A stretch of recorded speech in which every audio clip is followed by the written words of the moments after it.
Hey, and welcome to another episode of You Love Comic Books. This is episode 83 of a YouTube show. I showcase my recent comic hauls, comic speculations, and stuff from my collection. This is a great haul I got for you right here.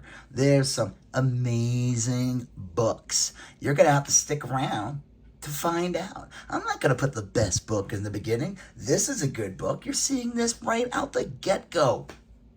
So I want you to smash that like button. Helps with the YouTube algorithm. If you have any questions what you see in the video, leave a comment. If you have any questions, leave a comment. You want to just say hi, leave a comment. Whatever. If you like these videos, but you haven't subscribed yet, you like comic calls, comic speculations, etc., why don't you hit that bell, become a subscriber, become part of the You Love Comic Books conversation. All right? Well, let's get to the haul. Start with this. This was at a Second and Charles. I go there sometimes and I say, hey, you got any new books? Sometimes the people there are nice and they let me see the new stuff that comes in before it hits the floor. And that's where I grab as much good stuff as I could find. Marvel Superhero Secret Wars at number 7. I think they had this one. I think it was $6.99. I thought that was a decent price. This is a really nice condition copy. I would say it's a near mint. Key significance of this book: first appearance of Julie Carpenter, the Spider-Woman, the second Spider-Woman. I think the new movie that Sony's putting out is supposed to focus, I think she's the main character, played by Dakota Fanning. So I think that's her name. Is that Dakota Fanning? I don't know. I could be wrong. Happy to get that. Harley Quinn, the animated series, Legion of Bats, number 4. It was only $2. I picked it up because I really find these Dan Hip covers really funny. Dan Hip is, you'll see a lot of his covers like that. I'm pretty sure he's a designer for Teen Titans Go. It's definitely based off his style, so I'm assuming he's the main art director. I could be wrong. But he does a lot of variant covers, and he does these fun ones with them in sweaters. This one was also only $2. Spider-Man, Spider's Shadow. Number 1. This book kind of picked up a bit. It's not really, I don't know. I think that kind of died down. I don't know why it trended for a minute, but it's just like a what if, Peter Parker didn't get rid of the black suit. I picked up 1. If I see the other ones for super cheap, I'm going to pick it up and I'll read them. This one was a great get. This one was only $2.99. It's a really nice condition copy. Machine Man, number 7. It is the first appearance of the Power Broker. This book picked up a bit when Falcon and the Winter Soldier came out. It's a good book to have. This is my second copy. I think I paid $6 or $7 for that one a couple of years ago. I thought I got that one for a steal. And I did at the time because the book was going for $20-$30. But to get it for $3, and this one's, I think, is even in better condition, so happy to get that. And then this is a pretty awesome one. This one was only, only $6 or $7. Machine Man, number 1. Newsstand copy. Really nice. I think it had a little bit of, it wasn't bad boarded. I was surprised. This one wasn't boarded either. And this one, I was shocked didn't get destroyed in the box. But I feel like this one might have folded over. These are not professional. I'm not saying that the people working there are not professionals. But, they're not comic book store collectors and stuff. So you got to be careful. That's why I always try to get the books, too, before they put them out to the floor. Because once they get out to the floor, they become mangled. They could get mangled. So happy to grab this one as well. This character, there was rumors that he was going to be in Eternals, and I guess thankfully the character wasn't in it. No one likes that movie. It was okay. It's not my favorite Marvel movie. I only saw it once in the theater. Maybe I'll check it out again if there's a reason for it, or if I need to, or if I'm having a hard time falling asleep. I'll put on Eternals. I probably won't wake up, though. I'll be eternally sleeping. So, happy to get this one. And then this one I thought was a great get, too. They had this one for $10. It's Spider-Man number 1, but it's the polybagged edition. I had never got one of these. I remember as a kid going to the comic store the day Spider-Man number 1 came out. I made sure, I told my dad I had to go with him somewhere. I forgot, some graduation thing. He was a teacher. And I said, but I want to go to this comic store. You have to take me if I go with you. I think I was probably, it's 1990. So it's probably 12 or 11 when this came out. And I thought I grabbed the standard cover and the awesome black and silver cover, and I thought, oh man, I got those books, and I was so happy. And then, like a week later, I found out that they were polybagged books. I didn't get my hands on those. I didn't even see these hit the floor. Comic stores probably kept them to themselves. Those were going for like 10, 20 bucks. It's kind of a silly gimmick because it came with nothing. It's just polybagged. There's no card or a poster or anything. Like they did the polybag thing with X-Force, but all the X-Force #1s came with different cards. So happy to get this 30 something years later. I had a $5 off coupon, so that brought the price down to everything here. So that was pretty good.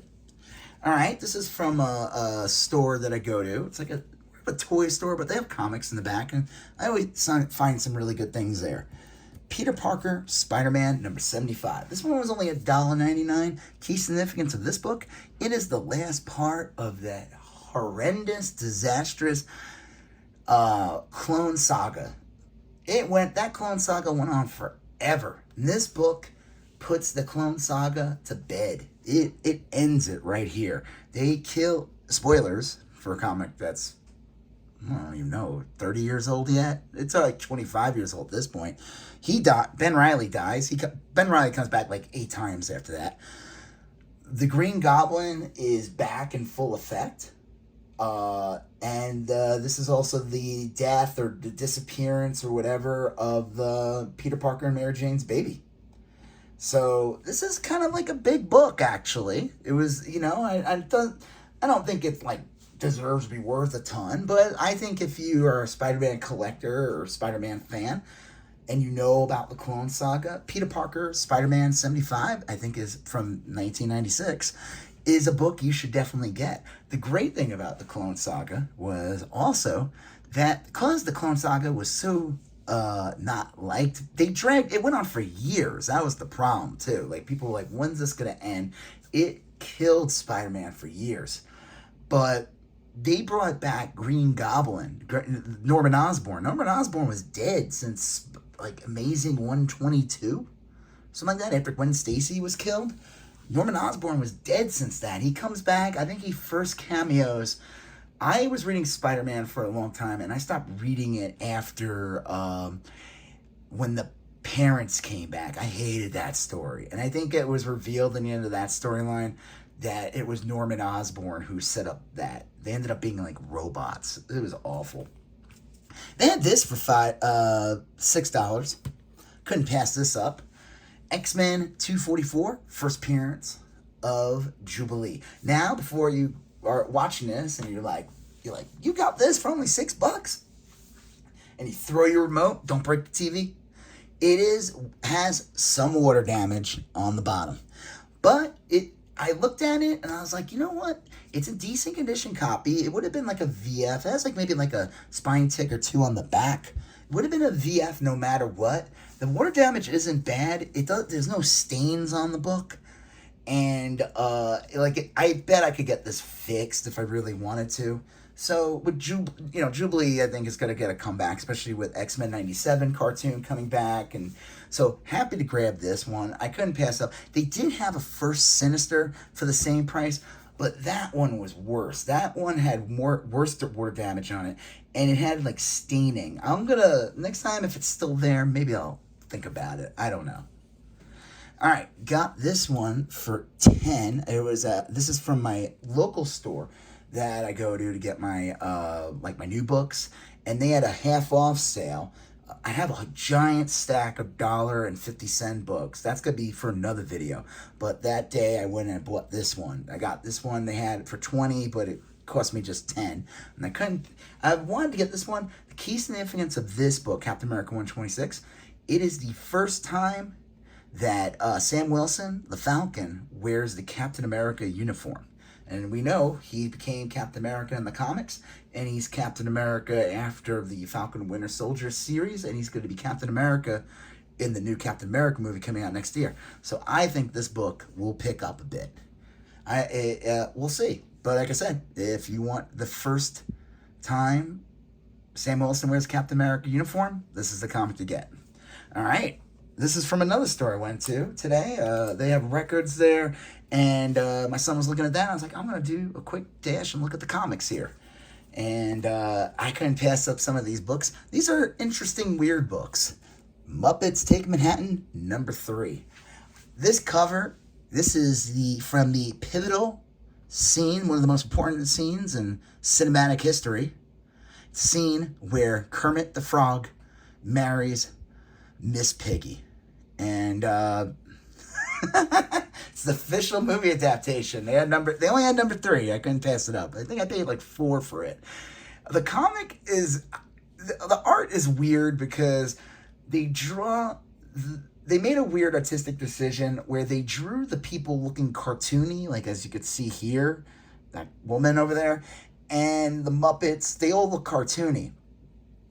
Now, if I were to go and make the Muppets Take Manhattan adaptation, I would have made the humans a little more realistic so that the Muppets would stick out more. But I also was only like 5 or 6 years old when this comic came out, so I could not do that at the time. Cops, #1, Fighting Crime in a Future Time. They had this for $3. It's a nice condition copy. I've wanted to get it for a long time. Every time I see it, sometimes I find it in a dollar bin, but there's just such horrible condition. So, happy to get this. And here's a book I've been wanting to get for a long time. The day I heard about this, I've been wanting to get it. You can't find this anywhere. It's not worth like a ton, but it's just one of these weird, goofy comics from the 70s. First issue special, Lady Cop.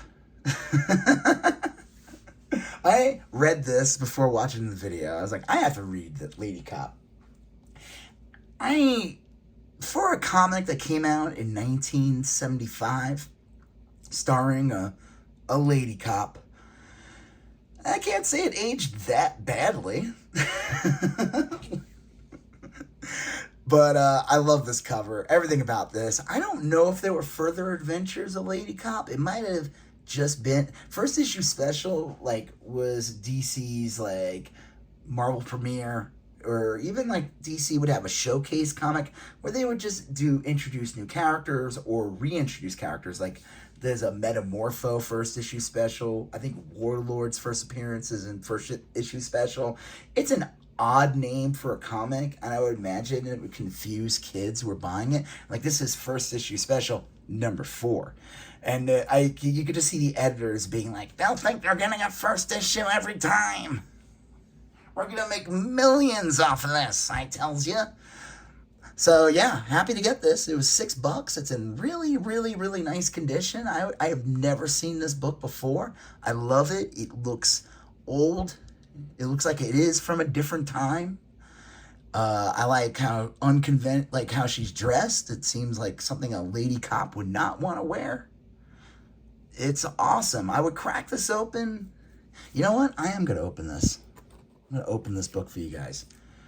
I have a bunch of other awesome books. I want you to like this video if you're still here. Smash that like button.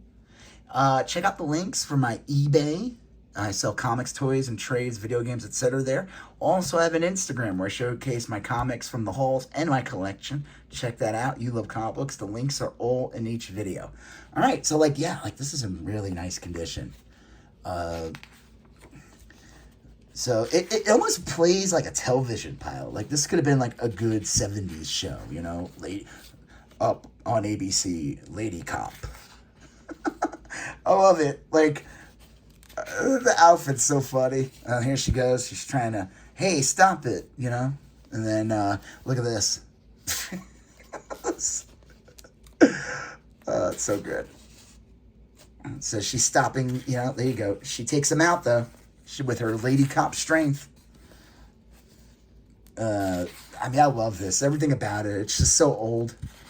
Everything about this. And like I said, I read it. I'm like, you know, it is from the 70s. It plays like a 70s TV show or movie. It's a little dark for I don't know who this is for. You know, they're like, this comic, who they were pushing this to. I don't know if they thought this would appeal to women, girls. I have no idea. But yeah, happy to get this oddball of a comic. So this is from a convention I went to, and got some really good books here. So let me show you the first ones real quick. This one table I spent $10 at. I got Voltron #1 from Image. This is from like 2003, I think. The Adventures of Kool-Aid Man #2. I think #1 literally is almost the same cover. Like Kool-Aid Man's like literally in the same position. So happy to get this. It's an advertising supplement to the Denver Post. This one I thought was pretty cool to get. I love the cover.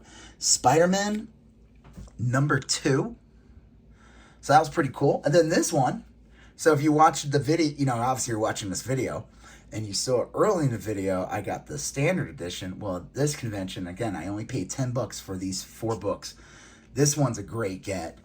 Spider-Man #1 polybag, but a newsstand. And this thing is in near mint condition as well. So that's pretty cool. Happy to get those all for just $10. And again, the black and silver one's definitely going to cost more. Like that's just a more popular comic cover. This is still awesome, the classic, but black and silver was always the one to get. But hey, I ain't complaining. Like I said, 10 for those 4, great. Got this one for $10. He wanted 20. He's had these books, and I said, hey, I've seen him at shows, and I said, this was the last table I went to, but these are not the last books I'm going to show you. He said, fine. He gave it to me for $10. Spider-Man #7, the variant edition. First appearance of Spider-Boy with the Humberto Ramos cover. This was the variant cover that revealed the character. The standard cover, which I did get, and that's in a previous video. You could see that in my videos. This is the one that was really the desirable one because Spider-Boy is on the cover. This book, I don't know if it's like calmed down or not, but Marvel, I saw the new previews for Marvel. They have a Spider-Boy #1 coming out. They're not done with this character. They have plans to do something with him. We'll see. Happy to get this though, so that's pretty cool. All right, this is the last group I'm going to show you from this one table I went to.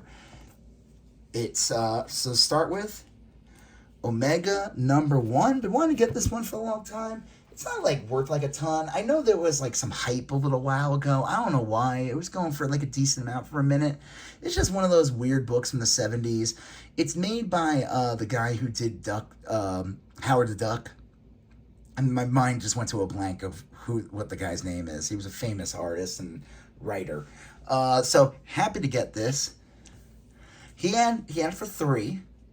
This one he had just for $1. It's an okay. It's like a VG at best. I mean, it just has some handwriting. Fantastic Four 185. First appearance of Nicholas Scratch, the son of Agatha Harkness. I think it's his son. This book picked up a bit when WandaVision came out. They thought the guy who was pretending to be Silver Surfer was supposed to be Nicholas Scratch. There was a rabbit. I guess Nicholas Scratch's other form is a rabbit. The rabbit appeared in the show. I don't know. It ended up being revealed that the guy pretending to be Quicksilver was just an actor named Boner. Like that was his last name. I thought that was pretty funny. A nod to the fictional friend of the Seavers, Boner. I don't know if you remember that. What was that? Kirk Cameron show from the 80s before he became weird. So happy to get that. And then this one he had for $8. Giant Man, Tales of Astonish 69. I couldn't pass this up. Again, there's like a VG fine minus or whatever. Really nice condition copy. Not like a crazy key or anything like that, but it is like an early leader appearance. The key significance of this book, though, is it is the last issue with Giant Man on the cover. Look at that. They're squeezing him out of the Giant Man, the Wasp, or Ant-Man. Look at that. They are squeezing him out. They're like, you go away, Giant Man. They just gave him a little corner panel, you know. This is technically like all Hulk. So 70 is the next issue. That's the one where Submariner takes over the book. And then he had this. I couldn't pass this up. He had it for $25. So Marvel premiere featuring The Power of Warlock #1. It's obviously it's got some spine ticks. I would say it's like a VG copy. It does have some writing here, unfortunately, but this is a big book. Happy to get this. I think even I saw someone a store near me selling this in similar condition for $80. So I think I couldn't pass it up. And the best part was, so for these 4 books, so like I said, this was 25, this was 8, this was 1, and this was 3. He sold them to me all for 30. So I thought that was a great deal. And then I went around the convention and I knew he had these other books, and I was like, I got to get these books before I leave. I figured I'll get a good deal on them. I'll ask him, see what happens. So he had Fantastic Four 66, speaking of Adam Warlock. Key significance of this book, this is the first cameo of, like, the Hive, or whatever the hell it is, the Cocoon. It's the people that make it. The next issue is his first, they call it his first cameo appearance. He shows up in the end, it, like, cracks open, it reveals him. Him ends up showing up in Thor. That's his first cover appearance. It's like Thor 161. I got those recently. Those are in previous videos. I got those for a really good price too. And then he, after Thor, this is when they kind of changed the character. This is the first time he becomes Warlock, Adam Warlock. I don't know if his name's Adam yet. I don't think that's revealed to Marvel Premiere issue 2. I could be wrong. But this is his first true... It's weird. They consider this like his first appearance of the character. He's not referred to as him anymore. So that's cool. Now, this one, he had it for 10, which I was like, wow. This is where, whatever. I'm just happy to get this book. It presents well. It is a detached cover. The cover is one piece at least, the back and front. The book, you can read it. It's just the book will, if you're not careful, it'll fall out. And it has like a marker stain on the back that kind of bleeds through a bit and hits some of the pages. But again, just happy to grab it. And I knew he'd give me a deal, and that's another reason why. He had this book, Justice League of America #110. This is in really, really, really nice condition. It is a big, big book, 100-page, super spectacular. The spine is pretty good, like up here. It has like a little bit of separation here. Key significance of this book is that is the second appearance of John Stewart, who is, a Green Lantern. John Stewart first appears in Green Lantern. He's on the cover. He's the first black Green Lantern. This came out in like the early 70s. Happy to get this. And in the condition that it's in, I think this is a big book to have, especially this. So he had it for 25 and he had this for 10. He sold them both to me for 25. So that's cool. So I basically got this one for free. So yeah, I think this is a great haul, guys. A lot of really awesome books here. I'm glad I went to this convention. I really didn't think... I went to a convention not too long ago. It was like, okay. I got a bunch of, nothing that crazy. But I'm glad I went to this one because, the fact... I've been wanting to get this one for a long time. Like I said, it's not perfect condition. But I also only paid, $20 for it or whatever, So I can't complain. So yeah. If you like these videos, I want you to smash that like button. If you have any questions, what you saw, and want to leave a comment or whatever, leave a comment. If you like these videos, which I already asked if you did, but you want to see more of them, become a subscriber. Become part of the You Love Comic Books conversation. So smash that subscribe button. Check out the links to my Instagram and my eBay in all my videos. They're in the caption. You're going to see a previous video here. You're going to see a previous video here. You're going to smash that subscribe button. I'll talk to you guys later. Have a good one. Bye-bye.